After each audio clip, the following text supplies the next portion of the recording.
Uyalmaysanmi Allohdan? Shuncha ne'matni berib qo'ysa, namoz o'qimaysanmi? Shuncha in'omlarini behisob qilib ustingga to'kib qo'ygan, sochib qo'ygan bo'lsa, Allohga itoat qilmaysanmi? Allohdan uyalmaysanmi? Va kana fadlullohi alayka azima. Allohning sizga qilgan fazli marhamati ulug' bo'ldi.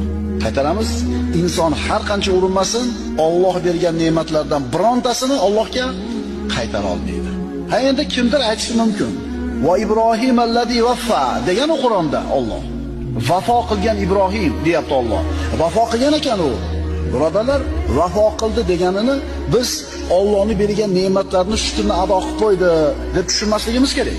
Nima degani Ibrohim vafo qildi degani? Bu degani Alloh Ibrohim alayhisalomni sinadi, yelkasiga taklifotlarni zimmasiga yukladi. Bu ulug' payg'ambar zimmasidagi hamma narsani ado qildi. O'zini itoat qilaman degan ahdiga vafo qildi, buyruqlarni bajardi.